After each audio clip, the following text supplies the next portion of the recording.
Mais uma vez, boa noite, igreja. Que a graça e que a paz de Cristo sejam com todos. Meus irmãos, nós iremos falar acerca de um tema agora que para algumas pessoas é até espinhoso, né? Que são o quê? As obras da carne.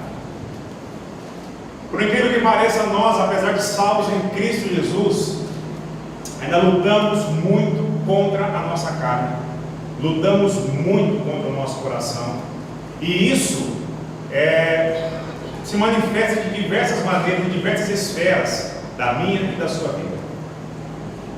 E sem a gente perceber, em muitos momentos nós desagradamos a Deus. A palavra de Deus nos exorta muito com relação a isso.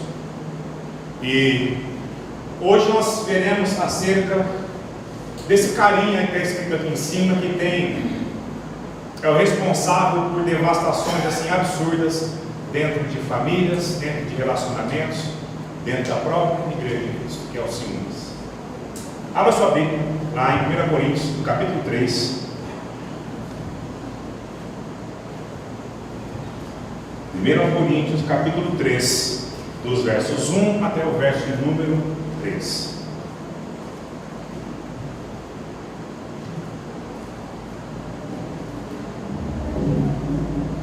Diz assim a palavra de Deus: Irmãos, não vos pude falar como pessoas espirituais, mas como pessoas carnais, como a crianças em Cristo. O que vos dei para beber foi leite, e não alimento sólido, pois não podeis recebê-lo, nem mesmo agora podeis, porque ainda sois carnais, visto que há inveja e discórdia entre vós. Por acaso não estáis sendo carnais, vivendo segundo puramente os padrões humanos? Até aqui. Abaixe a cabeça e orar a Deus. Senhor, nesse momento, Pai, nós estamos mais uma vez diante da Tua palavra e clamamos, Deus, a ação do Seu Santo Espírito, que nos guie em meio a esses versos e nos demais versos que nós veremos no decorrer dessa mensagem, e fale poderosamente no nosso coração. Amém. Nós possamos sair daqui, Pai, bem melhores que nós entramos. Que isso seja refletido, Pai, nos nossos relacionamentos interpessoais. Obrigado pela Tua graça, Deus. Essa oração, Pai, que fazemos não é os nossos méritos, mas de Cristo. Amém. Amém. Meus irmãos, o ciúmes, ele é uma obra da carne. O próprio apóstolo Paulo relata isso na sua carta aos Gálatas. Depois, se quiser ver, vai lá, capítulo 5. Quem tem ciúmes de algo, ou quem tem ciúmes de alguém, está tratando isso como se fosse proprietário. E nós sabemos de quem nós somos propriedade. Nós sabemos quem é o nosso proprietário. Portanto, meus irmãos, isso é algo carnal. Ou seja, não procede de Deus, mas do meu e do seu coração. Eu e você, meus irmãos, nós não temos absolutamente nada nessa vida. Nós viemos ao mundo sem nada. Nós voltaremos a Deus também sem nada. Portanto, segundo a ótica de Deus, nós não passamos do que? De meros administradores das coisas criadas.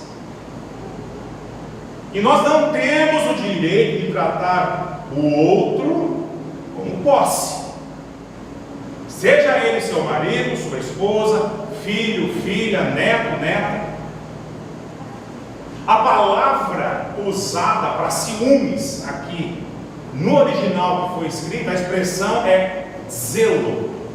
D-Z-E-L-O-O, zelo. Que vem a ser o termo zelo, que eu e você conhecemos muito bem. Então, podemos entender que o ciúmes como um cuidado, equilibrado, ele pode ser aceitado. Mas nós devemos tomar muito, mas muito cuidado, justamente por causa dos excessos que nós cometemos. A questão problemática quanto aos ciúmes está no arder, que a palavra de Deus diz. Arder, que é o que? Um sintoma carnal. Nós já ouvimos ou falamos diversas vezes a frase: fulano está ardendo em ciúmes, ciclana está queimando de ciúmes. Esse sentimento carnal que nos faz agir como donos dos outros provém do medo que sentimos justamente de perder a outra pessoa. E essa linha tênue entre zelo e sentimento de posse, ele é ultrapassado, sem que muitos de nós compreendamos e entendamos isso daí.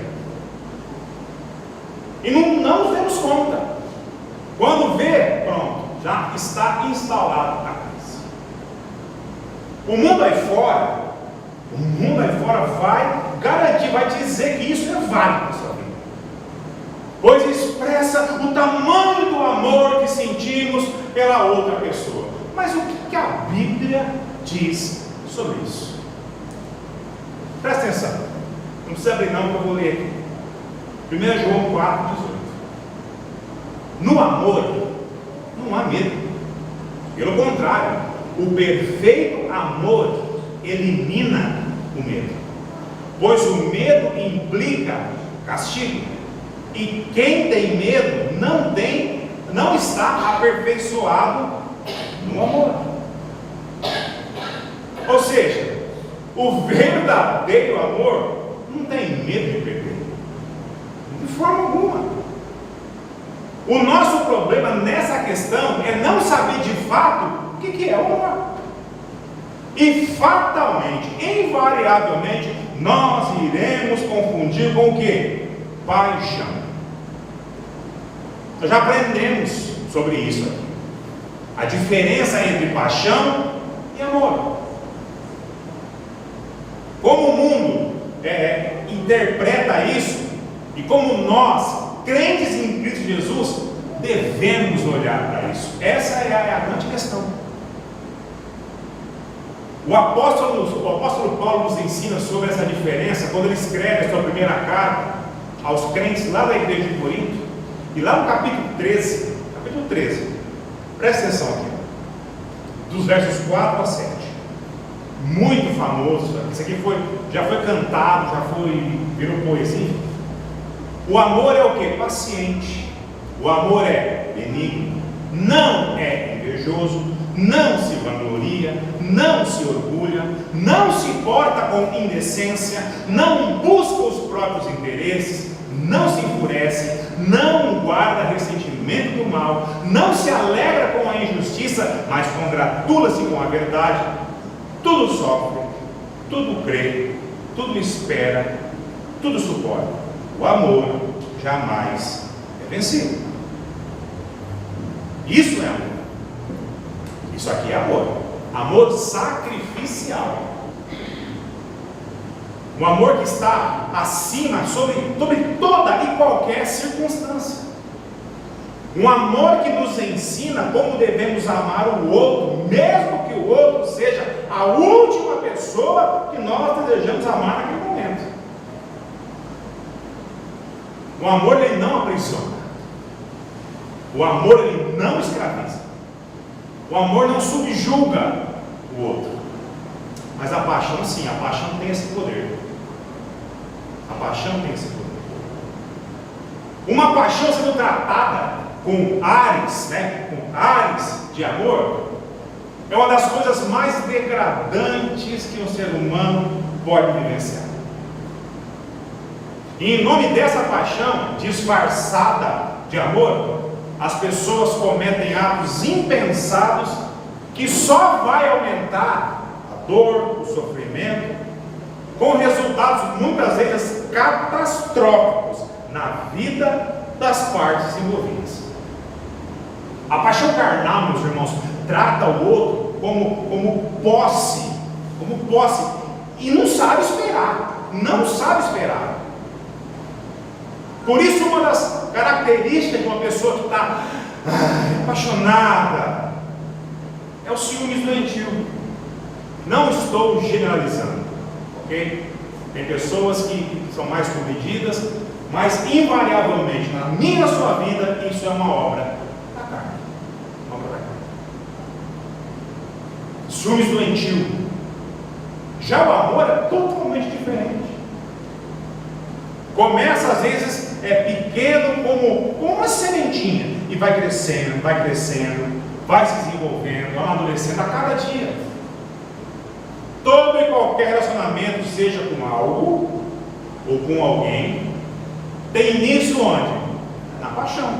Pode ver. O rapaz vê a moça dos seus sonhos pela primeira vez na vida.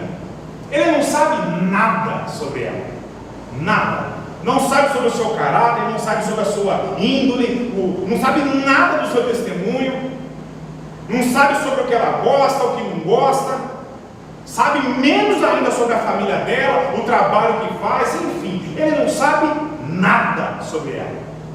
Mas apesar disso, o coração apaixonado desse rapaz já afirma com todas as letras: ai, como eu amo essa pessoa. E isso com 3 a 5, 6 dias do quê? De convivência. Ou sem convivência mesmo. Que o mundo vai chamar do quê? De amor platônico, mas que de outro. Em todo lugar aí. A outra pessoa nem sabe de nada, coitada. E a moça já ama tanto o rapaz, sofre tanto por ele, sente um ciúmes absurdo por ele, sem que o coitado saiba sequer, vírgula, disso. Pois é, irmãos, isso é o mundo. E aquela pessoa que, vamos lá, compra o quê? O carrão dos sonhos, que é um objeto de desejo do coração, principalmente dos homens. O carrão dos sonhos comprou lá pela primeira vez. Senhor, eu fico pensando, meus irmãos, compra. Eu estou me vendo aqui. Isso aqui Deus falou muito comigo. Como eu já fui, Senhor. O sujeito foi lá, comprou o carrão, pôs lá na garagem e agora acabou-se o resto. É só o carro. Se a esposa não se incomodar, ele passa a dormir dentro do carro. Ele vai alisar, ele vai esfregar, ele vai acariciar muito mais esse carro do que a própria esposa, os filhos. Agora faz um teste. Pede a chave do carro para ir no supermercado, para você ver uma coisa. Faça isso. Ele é capaz de desmarcar todo o compromisso que ele tem, só para levar a esposa no supermercado. E detalhe, não abrir a boca, não reclamar. Meus irmãos, quando a Bíblia fala que Deus sente ciúmes de nós, Tiago capítulo 4, verso 5, depois leia lá. Não é esse ciúmes que é uma obra carnal, mas é o zelo de Deus por nós. Sabe por quê? Porque Deus não aceita nos perder para esse mundo. E deseja que eu e você estejamos o quê? Exclusivamente dele. Amém, irmãos? Amém. Meus irmãos, o ciúmes ele é uma obra da carne. E sempre esteve presente nos relatos bíblicos. Vamos ver alguns exemplos aqui para a gente refrescar a nossa memória. Vamos lá. Ciúmes entre irmãos. Tem um clássico na Bíblia: Caim e Abel. Gênesis capítulo 4. Os filhos de Adão e Eva resolvem ambos fazer ofertas a Deus. Caim agindo com um certo, digamos, desleixo, com o que seria ofertado ao Senhor, junto ao resto daquilo que cultivava e colhia da terra que o próprio Deus dava a ele. E por causa dessa falta de importância ao que estava fazendo para Deus, a oferta dele é simplesmente recusada pelo Senhor. Ao passo que o seu irmão Abel, que cuidava dos rebanhos da família, separa o melhor cordeiro que havia e faz a sua oferta a Deus, que se agrada muito e recebe a oferta de Abel. Por conta do melhor cordeiro? Não. Por conta da intenção do coração dele. Qual a consequência disso? Os ciúmes de Caim. Isso foi tanto que, ao invés de se arrepender do desagrado a Deus e buscar o melhor que ele tinha, que a terra dava, e ofertar ao Senhor, pois Deus deu essa oportunidade para ele, num rompante do que? De fúria, ele vai lá e mata seu irmão, sem enxergar que o problema não estava em Abel, mas nele próprio. E o que dizer sobre Raquel? Lá em Gênesis também, que morria de ciúmes da sua irmã Lia com Jacó. Gênesis 30. Jacó é enganado. Quem já leram, né? Amém, irmãos? Eu estou falando aqui, a pessoa fala: quem que é Lia? Quem que é Jacó? Não é não. Jacó é enganado pelo seu tio Labão, que trama para que ele se casasse primeiro com a sua filha mais velha, por causa do contexto da época. E Lia, após 7 anos de trabalho dele, sem ganho algum, torna-se esposa, forçando Jacó a trabalhar mais 7 anos pelo seu grande amor, que era justamente quem? Raquel, a irmã de Lia. Mas como Lia se casou primeiro com Jacó, naturalmente vieram o quê? Os filhos. E o que fazia com que Raquel ardesse de ciúmes do seu amado. E o próprio Jacó, com ciúmes do seu irmão, o primogênito Esaú, Gênesis 25. E por ser ele o primeiro filho, seria que herdaria o quê? As bênçãos e os bens de seu pai Isaac. E motivado pelos ciúmes, também monta uma trama com Rebeca, sua mãe, para enganar quem? Isaac, seu pai. Para abençoar quem? Jacó, e não Esaú, primogênito, seu filho mais velho e herdeiro natural das coisas. Quem lembra de José? José do Egito, né? Os irmãos dele morriam de ciúme do pai com relação a ele, pela forma como ele tratava José. Tratava de forma diferente dele. O que eles fazem? Jogam ele onde? Por ciúmes, dentro do poço. Como se não bastasse, vende ele como escravo a um mercador, que acabou sendo o quê? Levado para o Egito. Parábola do filho pródigo, outro exemplo, Lucas 15. Jesus conta sobre os ciúmes do irmão mais velho, primogênito, uma pessoa que era responsável, esforçado, trabalhadora, e ficava o quê? Indignado ao ver a festa que o seu pai ia dar no seu irmão mais novo. Um rapaz irresponsável, preguiçoso, boêmio, que inclusive gastou toda a sua herança antecipada, e depois ele volta todo arrependido para casa, só o caco, e o pai o aceita de volta, e ainda dá uma grande festa, com tudo do bom e do melhor, para receber o filho. E mesmo junto com o irmão mais velho, também nossas expressões de ciúmes com relação ao nosso irmão do meio. Aqui eu estou falando de mim. Meus pais sempre disseram que tanto o primogênito quanto o filho caçula, nós somos 3 irmãos. Eu e o mais velho fomos que realmente demos trabalho. Demos trabalho realmente, assim, fora da curva.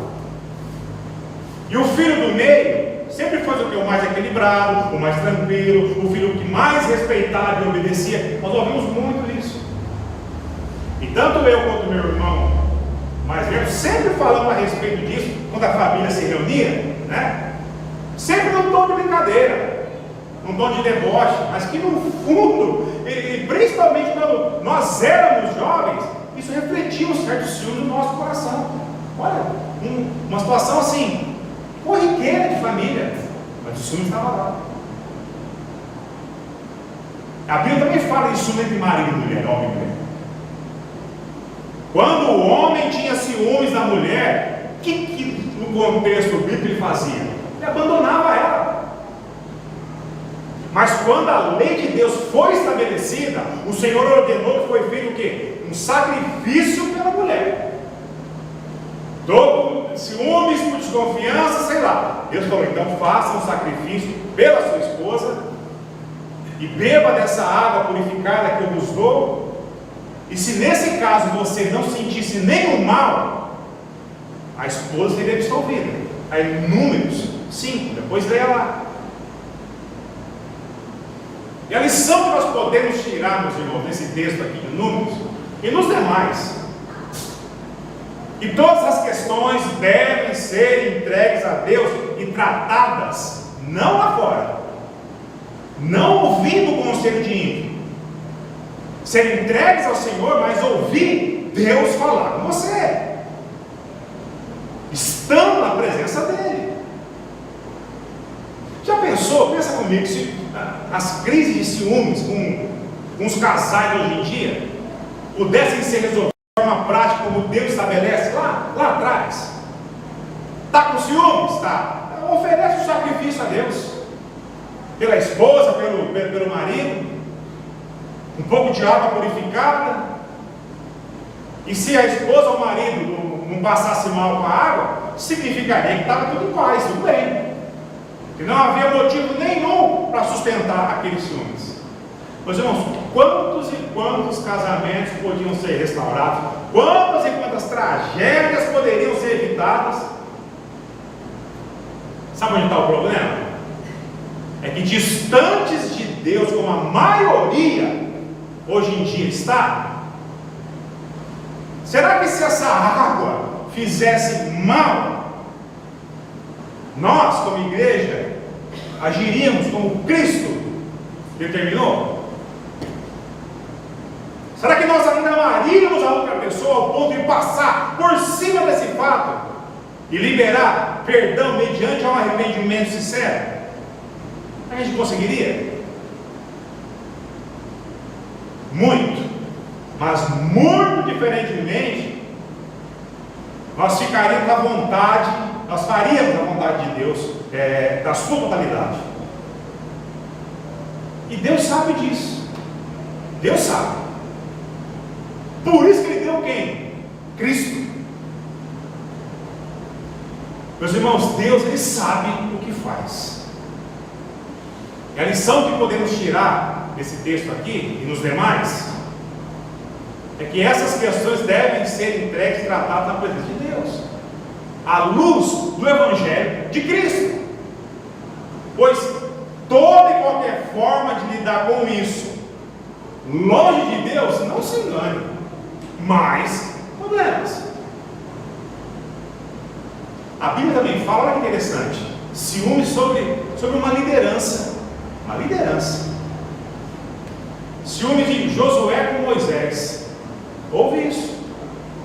Quando o Espírito Santo de Deus se moveu sobre os 70 anciões do arraial lá no Antigo Testamento, e depois 2 cidadãos, Eldade e Meldade, Números capítulo 11, depois leia lá se tiver curiosidade, e eles continuam a profetizar no arraial dos servos. Então correram logo e foram o quê? Falar para Moisés. Aí Josué sugeriu o quê? Não, Moisés, manda eles parar, porque não. Pois para Josué, quem tinha autoridade para falar em nome do Senhor era somente Moisés. Olha o que Moisés diz. Porém Moisés disse a Josué: tem ciúmes por mim? Tomara que todo o povo do Senhor fosse profeta, que o Senhor lhe desse o seu espírito.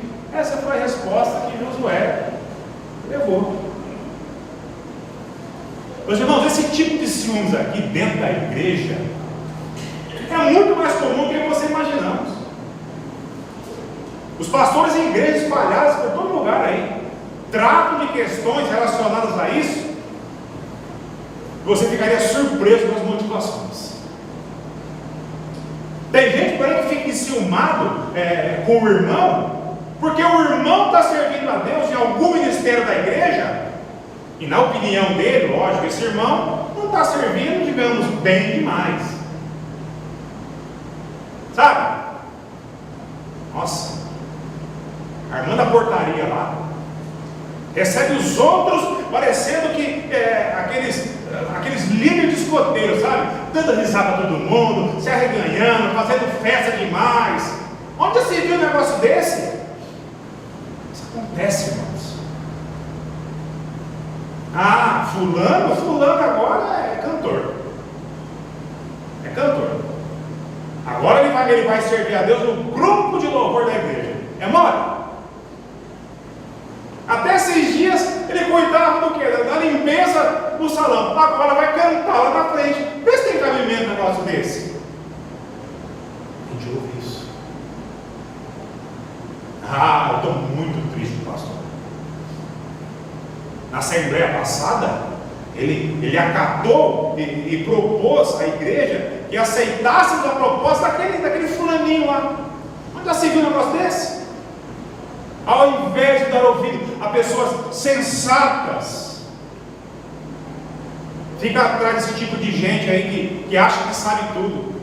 Meus irmãos, nós não temos assembleia ainda aqui. Isso vai começar a acontecer quando a igreja formalmente se emancipar. Você quer ver como que isso aflora? Pega uma assembleia lá em Tupã de um tema polêmico. Vocês vão entender o que eu estou falando. Ouvi aquele fulaninho, ele acha que sabe de tudo. A proposta que eu dei era muito, mas muito melhor que ele. Você não tem ideia das coisas que chegam para o pastor resolver dentro da igreja. A Bíblia também fala de ciúmes cultural. Os discípulos judeus se achavam que uma cultura superior às outras. Livro do Evangelho, isso aqui. Mais santos do que os outros povos, o que gerou neles o quê? Ciúmes de outras culturas que não foram, aliás, que foram alcançadas por Cristo. Para eles, só judeu. Não, como assim? Só judeus. Nós somos o povo escolhido. Os outros não. Os outros que queimam no inferno. Romanos 11, leia depois lá. Aqui o apóstolo Paulo está explicando sua carta aos novos convertidos da cidade de Roma, lá em Romanos, que a salvação também era para quem? Para gentil, para mim e para você. E nem por isso Deus deixaria de salvar o judeu também, o seu povo. Ele próprio, o próprio apóstolo Paulo é a prova disso. Paulo era judeu, da tribo de Benjamim, e falava com os romanos sobre a redentora obra de Cristo Jesus, que fez naquela cruz por todos. Por todos, seja judeu, ou seja eu e você, hoje ou naquela época. Você acha que isso acontece no dia de hoje? Acontece muito. O que tem de gente que não acha que o outro irmão mereça ser salvo. Isso acontece em igrejas. A pessoa, ela não tem direito de se arrepender, de se voltar para Deus. Ela não. Ah, fulano fez isso, fez aquilo, fulano aprontou isso, aprontou aquilo, e agora chega aqui e dizendo que é arrependido, está tudo certo. Não. Meus irmãos, é desse jeito. Foi assim com você, foi assim comigo. Nós não podemos esquecer disso. Com certeza, comigo e com você, também teve algum abençoado que agiu dessa maneira. Pode ter certeza. E Deus não deixou de estender a salvação a mim e a você por conta disso. Amém, irmãos? Meus irmãos, o ciúmes, ele está presente na grande maioria das esferas da nossa vida. Muitas vezes agimos assim, sem a gente perceber. Avô e vó com neto. Você quer ver uma coisa que dá ciumeira? É avô e vó com neto. Qual que é a prerrogativa prerrogativa do avô e da avó com o neto? Amar ele e cuidar dele. Mas a grande maioria das questões, principalmente com relação à educação, de quem que é prerrogativa? É do avô e da avó? Não, é do pai e da mãe. E aí o negócio pega. De ambos os lados. É avô e vó atropelando tudo por causa de neto, e é pai e mãe se descabelando por causa de avô e vó. E o filho, o filho no meio, ele olha assim, ele olha para o outro lado, e fala, entendi. Minha avó? Entendi. Ô vovó. Aí a vovó, escondido do pai e da mãe, e tudo que o pai e a mãe incentivou o filho a fazer, vai por água abaixo. Por quê? Porque o vô e a avó, não, meu neto, tadinho do meu neto, arde de ciúmes por causa do neto, porque o pai e a mãe voltou de castigo sem o celular. Aí o pai vai trabalhar? Não, só um pouquinho, não tem problema. Irmão, vocês não têm ideia do que estão fazendo com as crianças. Elas vão entender que há dois pesos, duas medidas dentro da própria casa. Meus irmãos, esses tipos de ciúmes mostram como essa obra da carne começa às vezes desde o berço. O ciúmes é um comportamento muitas vezes ensinado dentro de casa, e as crianças percebem isso, aprendem isso e vão usar isso a favor delas. Depois isso tudo, quando cresce, é levado para os relacionamentos interpessoais, como amizades, relacionamento profissional, casamento, entre irmãos, pai e mãe, irmãos em Cristo, e torna-se muitas das vezes um relacionamento abusivo, desequilibrado, em alguns casos doentio até. Meus irmãos, o pecado dos ciúmes, se não for tratado à luz das Escrituras, pode trazer graves consequências para a vida daquele que cultiva dentro do seu coração. Das duas consequências que eu vejo que se destacam quando se fala de ciúmes, num relacionamento entre duas pessoas, por exemplo, o primeiro, sabe o que é? O furor. Furor. Ou seja, comportamento do quê? De fúria. Isso vem fazendo com que as pessoas protagonizam cenas lamentáveis de se ver em todos os lugares do mundo. Basta uma desconfiança sobre o comportamento daquele que é objeto dos seus ciúmes, pronto, barraco está armado, a briga está feita, instaurada a crise, a discussão. Mas olha só o que Deus diz a respeito do furor. Presta atenção, Provérbios 6, 32, aliás, 22 a 25. O que adultera com uma mulher não tem entendimento. Quem age assim destrói a si mesmo. Sofrerá ferimentos e vexames, e sua humilhação nunca será esquecida, porque o ciúme enfurece o marido, e ele não terá compaixão no dia da vingança, não aceitará compensação alguma, e não se acalmará, mesmo que lhe ofereçam muitos presentes. O que o texto está dizendo? Que quando uma pessoa sente ciúme de forma desmedida, ele também sente uma raiva descontrolada. E na grande maioria das vezes isso pode se agravar tanto, chegando às vias de consequências graves que o ciúme pode proporcionar, como essa aqui, ó, a morte. Olha o que a Bíblia diz sobre isso aqui, Cantares 8, 6 e 7. Põe como selo sobre o teu coração, como selo sobre o teu braço, porque o amor é forte como a morte, a paixão tão inflexível quanto a sepultura. A sua chama é chama de fogo, labareda flamejante. As muitas águas não podem apagar o amor, sem os rios afogá-lo. Se alguém oferece todos os bens da sua casa pelo amor, seria totalmente o quê? Desprezado. A paixão é tão inflamável quanto a sepultura. Tanto pode acontecer a morte do amor, ou seja, a pessoa deixar de amar a outra pessoa por causa dos ciúmes, como também a morte do relacionamento. que não suporta os ciúmes, além de haver casos extremos de ciúmes que resultam literalmente em morte. E a história está repleta de casos aí de ciúmes passionais.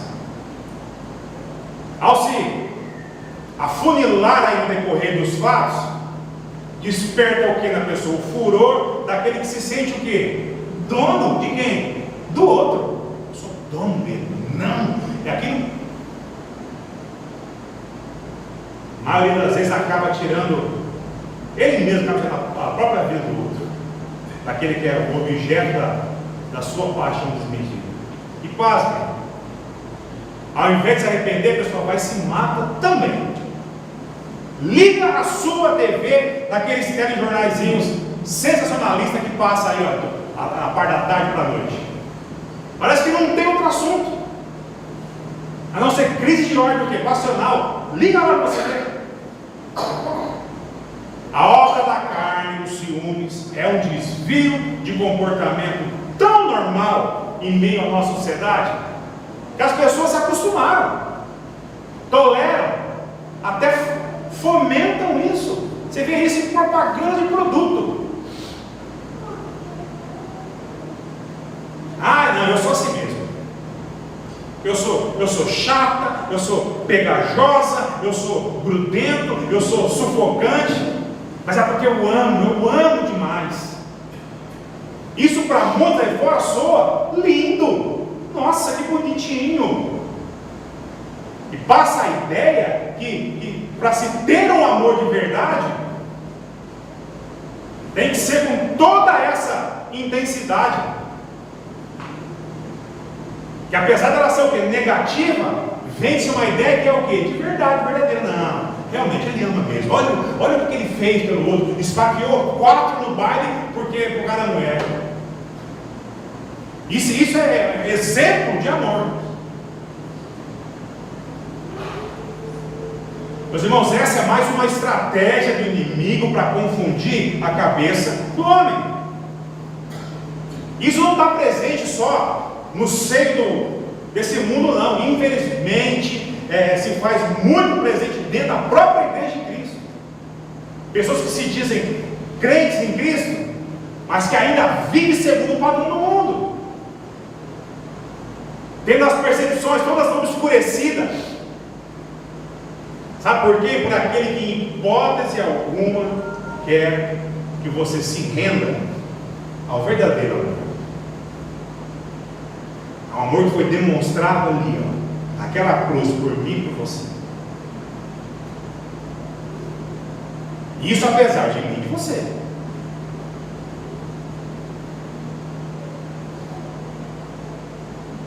Meus irmãos, os ciúmes é uma obra da carne. Amém? Mas a palavra de Deus nos garante que se a pessoa buscar de todo o seu coração, refletir sobre a sua vida e através das Escrituras, renovar sua mente à luz do Evangelho, não somente esse problema, mas todo o restante do seu caráter, personalidade, temperamento da pessoa, pode e vai ser transformado numa nova criatura. 2 Coríntios 5. Portanto, se alguém está em Cristo, é o que? Nova criatura. As coisas velhas já passaram e surgirão coisas novas. Meus irmãos, o melhor de todos os remédios para vencer os ciúmes é conhecer um caminho sobremodo excelente, como diz a Bíblia. 1 Coríntios 12. Olha aqui. Procurai com zelo os melhores dons, e agora vos mostrarei um caminho que é muito, mas muito superior, que é o verdadeiro amor puro que vem de Deus. O verdadeiro amor em pessoa. O apóstolo João, na sua carta, escreveu isso daí: amados, amemos uns aos outros, porque o amor é de Deus, e todo aquele que ama é nascido de Deus e conhece a Deus. Aquele que não ama não conhece a Deus, porque Deus é amor. Amém, irmãos? Amém. Aí a pessoa olha para esse verso aqui: então como eu amo o meu namorado. Eu sou foda, eu piso na garganta dele de vez em quando, mas isso é amor. E se isso é amor, então eu amo, então Deus é quem me ama. Por favor, né? Aquele que ama de verdade seu namorado, sua namorada, marido, esposa, filho, filha, pai, mãe, neto, neta, ama segundo o padrão de Deus, não segundo a obra da carne. Cristo Jesus se destituiu da sua glória, Ele próprio se fez carne, mas Ele não amou segundo a obra da carne, mas segundo a obra de quem? Do Espírito Santo de Deus, fazendo a vontade do Pai, para que eu e você pudessem receber perdão de pecados como esse, por exemplo, ciúmes, exagerado, desmentido, além do resto, né? E isso é o maior motivo de gratidão do meio do seu coração. Nós devemos ter a minha na sua vida, pois isso não custou absolutamente nada para mim e para você. Isso veio de graça, mas a Cristo isso custou tudo, e foi por amor, verdadeiro amor, por mim e por você. Amém, irmãos? Amém. Irmãos, cuidado com os ciúmes. Isso é uma armadilha. Isso é uma armadilha, e muitos crentes caem como patos nessa armadilha. Muitos casamentos são desfeitos, relacionamentos vão pelo ralo por causa dos ciúmes. Tenha em mente que isso é uma obra